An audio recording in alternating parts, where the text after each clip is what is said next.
नमस्कार विद्यार्थी मित्र हो, दी पॉलिटिक्स चॅनलवर आपलं स्वागत आहे। मी प्राध्यापक डॉक्टर दत्ता हरिहोनराव, श्री हौगी स्वामी महाविद्यालय उदगीर। आज आपण MCQ एक्झामच्या निमित्ताने बॅकलॉग मधला जो फोर्थ सेमिस्टरचा international organisation and issue paper number 8 हा जो पेपर आहे त्या पेपरचा एका भागावरचा व्हिडिओ आपण काल अपलोड केलेला आहे। त्याच्यामध्ये 4 प्रकरण आहेत आणि पहिलं प्रकरण संयुक्त राष्ट्र संघावर होतं, युनायटेड नेशनवर होतं आणि त्यावर आपण एक 15 प्रश्न कालच्या व्हिडिओमध्ये पाहिलेले आहेत। तर आज आपण या पेपरचा जो सेकंड चॅप्टर आहे तो चॅप्टर आहे रिजनल ऑर्गनायझेशन, म्हणजे क्षेत्रीय संघटना, आणि यामध्ये 4 संघटना आहेत: सार्क, आसियान, ओपेक आणि ब्रिक्स। तर ह्या 4 संघटनांवर 4 प्रश्न अशा पद्धतीने आपण एक साधारण प्रश्न पाहणार आहोत। तर ही आंतरराष्ट्रीय इंटरनॅशनल ऑर्गनायझेशन या पेपर मधला हा जो दुसरा चॅप्टर आहे, तर तो चॅप्टर समजून घेण्याच्या अनुषंगाने आपण ही चर्चा करतो आहोत। तर आपण सार्क या संघटनेच्या अनुषंगाने काही प्रश्न पाहणार आहोत। तर यामध्ये पहिला प्रश्न आहे, सार्क या क्षेत्रीय संघटनेची स्थापना केव्हा झाली? तर याचं उत्तर आहे 1985। आता यामध्ये पर्याय असतील 84, 86, 87, 88, पण याचं उत्तर आहे 1985।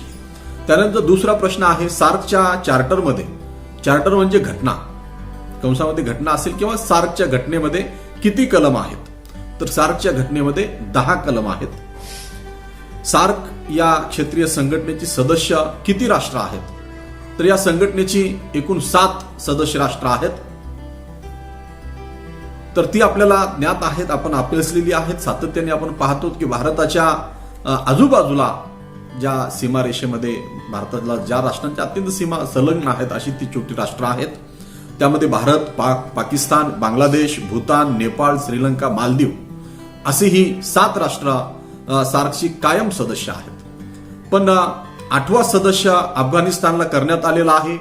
तो सदस्य 2007 मध्ये त्याला सदस्यत्व देण्यात आलेलं आहे। तर आपण हे पाहत होतो की सार्कची 7 सदस्य आहेत मुळामध्ये, पण 2007 मध्ये अफगाणिस्तानला सुद्धा सार्कचं सदस्यत्व देण्यात आलेलं आहे आणि म्हणून आता सार्कची 8 सदस्य झालेली आहेत। तर ऑब्जेक्टिव्ह मध्ये हाही प्रश्न असेल की अफगाणिस्तान हा सार्कचा सदस्य राष्ट्र कधी झाला, असाही प्रश्न असू शकतो, शक्यता आहे, म्हणून ते आपण लक्षात ठेवलं पाहिजे। त्यानंतरचा प्रश्न आपण असं घेऊ शकतो, सार्कचे सचिवालय कोठे आहे? सार्कचं सचिवालय काठमांडू येथे आहे आणि काठमांडू ही नेपाळची राजधानी आहे आणि 16 जानेवारी 1987 ला सचिवालयाची स्थापना करण्यात आलेली आहे आणि तेव्हापासून हे सचिवालय काठमांडू येथे आहे। सार्कचे पहिले शिखर संमेलन कधी झाले? तर ते डिसेंबर 1995 ला पहिले शिखर संमेलन झालेलं आहे।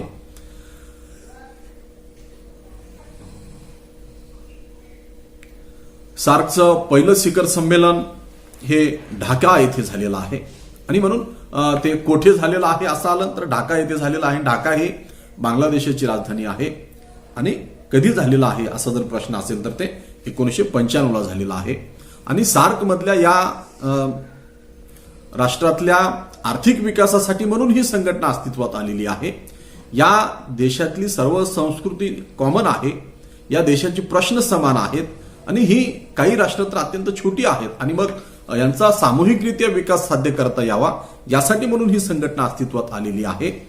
आणि मग 2014 मध्ये या अनुषंगाने भारताने या राष्ट्रातल्या विद्यार्थ्यांना शिक्षण घेता यावं यासाठी दक्षिण आशियाई विद्यापीठ नवी दिल्ली इथं स्थापन केलेलं आहे, ज्याला आपण सार्क विद्यापीठ असंही म्हणतो। त्यासाठी 100 एकरची जमीन हे करण्यात आलेली आहे आणि त्या ठिकाणी जवळजवळ 7000 विद्यार्थी शिक्षण घेतात। या विद्यापीठाचं घोषवाक्य आहे, सीमाविरहित ज्ञान।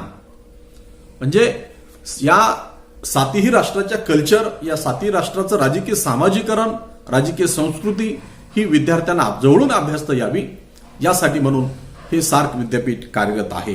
हे सुद्धा आपल्याला माहिती असावी म्हणून मी ती देत आहे।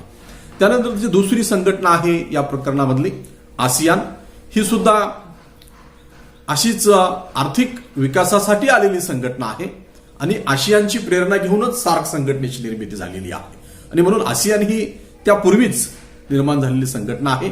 आणि यावर सुद्धा पहिला प्रश्न असा असेल की आसियान या क्षेत्रीय संघटनेची स्थापना कधी झाली, तर याचं उत्तर आहे 8 ऑगस्ट 1967 ला झाली.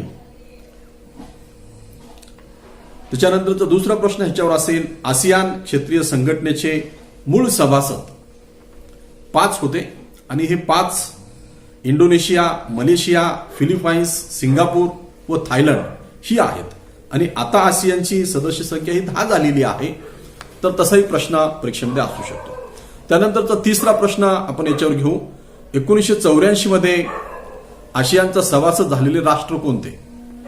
ब्रुनेई याला 1984 मध्ये त्यांनी सदस्यत्व दिलेलं आहे आणि पुढे अनेक राष्ट्र सदस्यत्व मिळवलेली आहेत. त्यामध्ये 1995 मध्ये व्हिएतनामला सदस्यत्व दिलेलं आहे आणि म्हणून हाही प्रश्न एक होऊ शकतो. त्याच्यानंतर 1997 मध्ये म्यानमार व लाओस या 2 राष्ट्रांना एकदाच सदस्यत्व दिलेलं आहे. त्यानंतर 1999 मध्ये कंबोडियाला आसियानचं सदस्यत्व दिलेलं आहे आणि म्हणून ही इसवी सन आणि ही राष्ट्राची नावं आपल्या लक्षात असली पाहिजेत. एकूण ही 10 सदस्य झालेली आहेत, तर ती अशी टप्प्याटप्प्याने झालेली आहेत. त्यानंतरचा प्रश्न असा असेल, आसियानच्या मुख्य सचिवाची नेमणूक किती वर्षाच्या मुदतीसाठी केली जाते? तर ती 5 वर्षाच्या मुदतीसाठी केली जाते. हे आपण लक्षात ठेवलं पाहिजे. याचं उत्तर आहे 5. त्याच्यानंतरचा 6वा प्रश्न आहे, इसवी सन डॅश पासून आसियान मुक्त व्यापार क्षेत्राची वाटचाल सुरू झाली. ही 1992 पासून सुरू झालेली आहे. आसियानमध्ये मुक्त व्यापाराची सुरुवात झालेली आहे ती 1992 पासून. त्याच्यानंतरचा प्रश्न आहे, 2001 मध्ये ब्रुनेई शिखर संमेलनात डॅश राष्ट्राला या संघटनेच्या बैठकींना आमंत्रित करण्याचा निर्णय घेण्यात आला. त्यामध्ये भारत हे आहे. भारताला या संघटनेच्या बैठकीला आमंत्रित करण्याचा निर्णय घेण्यात आला होता आणि म्हणून हा एक प्रश्न यामध्ये घेतलेला आहे. तर अशी ही साधारणतः आसियानवर ही प्रश्न असतील. त्याच्यानंतरची संघटना आहे ओपेक, OPEC. ओपेक ही ऑइल उत्पादन करणारी पेट्रोलियम राष्ट्राची ही संघटना आहे आणि याची स्थापना केव्हा झाली हा जर प्रश्न असेल तर त्याचं उत्तर आहे 1960 मध्ये याची स्थापना झालेली आहे आणि ती स्थापना बगदाद मध्ये झालेली आहे. कुठं झालेली आहे असा जर प्रश्न असेल तर ती बगदाद मध्ये झालेली आहे. ओपेक संघटनेची सदस्य किती आहेत? तर या प्रश्नाचं उत्तरामध्ये उत्तर आहे 14 राष्ट्र ह्याची सदस्य आहेत. मग पर्यायामध्ये 12 असेल, 13 असेल, 15 असेल, तर आपल्याला 14 हा पर्याय निवडायचा आहे. ओपेक या संघटनेचे मुख्यालय व्हिएना या ठिकाणी आहे. हे शहर कोणत्या देशात आहे असा प्रश्न असेल किंवा ओपेक या संघटनेचे मुख्यालय डॅश देशात आहे तर ते व्हिएना हे ऑस्ट्रेलियामध्ये आहे आणि म्हणून पर्याय अ असेल ऑस्ट्रेलिया, पर्याय ब असेल अंगोला, पर्याय क असेल कांगो, पर्याय ड असेल इराक. तर याचं उत्तर आहे ऑस्ट्रिया.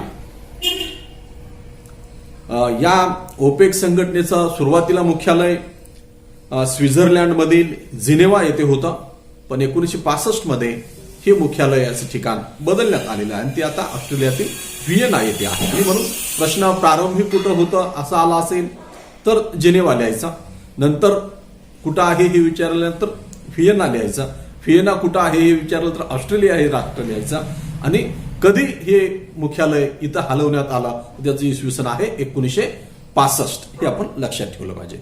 त्यानंतरचा प्रश्न असा येईल, ओपेक या क्षेत्रीय संघटनेची स्थापना कधी झाली? तर या संघटनेची स्थापना 1960 ला झालेली आहे. म्हणजे अशी साधारणतः 7-8 प्रश्न आपण लक्षात ठेवले पाहिजेत. यानंतरची संघटना आहे ती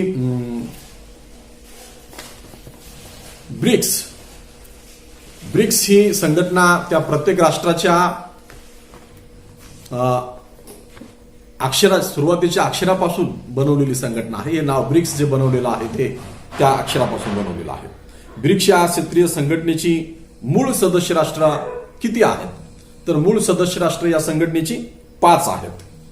ब्राझील, रशिया, भारत, चीन व दक्षिण आफ्रिका. आता ह्याच्यामध्ये दक्षिण आफ्रिका ही नंतर आलेली आहे. दक्षिण आफ्रिका येण्यापूर्वी या संघटनेचं नाव ब्रिक होतं आणि दक्षिण आफ्रिका आली म्हणून ते ब्रिक्स झालेलं आहे.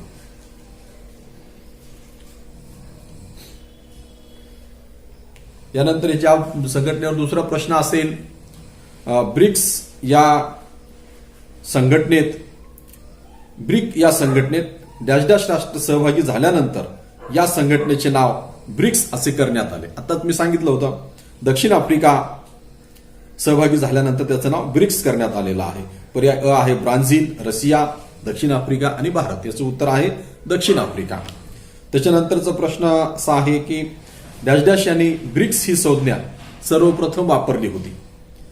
तर याचं उत्तर आहे जिम ओनिल यांनी ही संज्ञा सगळ्यात अगोदर वापरली होती. ती आपण लक्षात ठेवली पाहिजे. त्यानंतरचा ब्रिक्सवरचा प्रश्न असा येईल, ब्रिक्स देशाची लोकसंख्या ही जगाच्या एकूण लोकसंख्येच्या किती टक्के आहे? तर ती एकूण लोकसंख्येच्या 50% आहे. पर्यायामध्ये 25%, 75%, 30% वगैरे असं असेल. त्याच्यानंतरचा 5वा प्रश्न आहे, न्यू डेव्हलपमेंट बँक किंवा ब्रिक्स बँक ही डॅश डॅश बँक आहे. तर ही बहुराष्ट्रीय विकास बँक आहे. मग पर्यायामध्ये असेल आंतरराष्ट्रीय बँक आहे, जागतिक बँक आहे किंवा यापैकी नाही. तर ही आहे बहुराष्ट्रीय विकास बँक. हे आपण लक्षात ठेवलं पाहिजे. न्यू डेव्हलपमेंट बँक असं तिचं नाव आहे.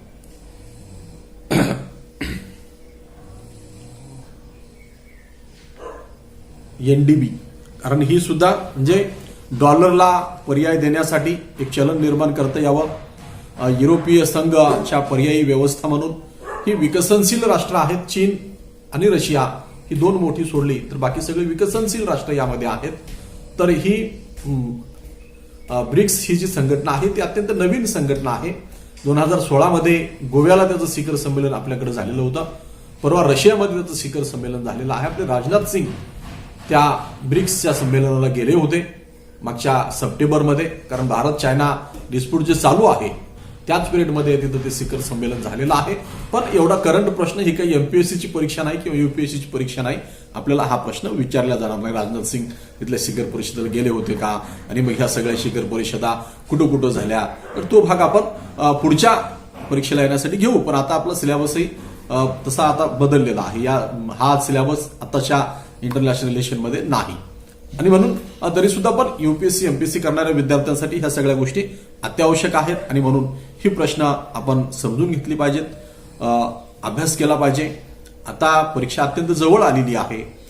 दररोज एक दिवस परीक्षा जवळ येते आहे आणि विद्यार्थी अधिक कॉमेंट करत आहेत की सर पॉलिटिकल अनालिसिसवर व्हिडिओ बनवा, मॉडर्न पॉलिटिकल अनालिसिस हाही पेपर नवीन आहे, पॉलिटिकल सोशिओलॉजी हाही पेपर नवीन आहे, पॉलिटिकल सोशिओलॉजी एमएचा पेपर आहे. एमएचे विद्यार्थी म्हणत आहेत की त्या पेपरवर आपण बिलकुल वेळ काढू आणि त्या सगळ्या विद्यार्थ्यांच्या हिताचा विचार करून हे अधिक व्हिडिओ आपल्यापर्यंत पोहोचवण्याचा प्रयत्न करू. ह्या इंटरनॅशनल ऑर्गनायझेशन अँड इश्यूज या पेपरची हे दुसरं प्रकरण आपण आज संपवलेलं आहे. उद्या आपण 3रं प्रकरण घेऊ आणि 3रं 4थं अशी 3रं प्रकरण असं जुनं प्रकरण आहे.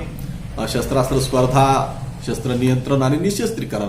पण त्यावरही काही 10-20 प्रश्न घेऊ आणि मेजर इश्यूज जे आहेत त्यामध्ये ह्युमन राईट्स आहे, दहशतवाद आहे, मानवी हक्क आणि स्त्रीवाद अशा 3 संकल्पना आहेत आणि ही अत्यंत महत्वाच्या संकल्पना आहेत.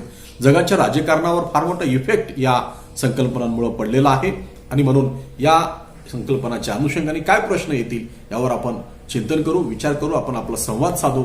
हेतू हा आहे की आपल्याला अधिक ही परीक्षा सोपी गेली पाहिजे.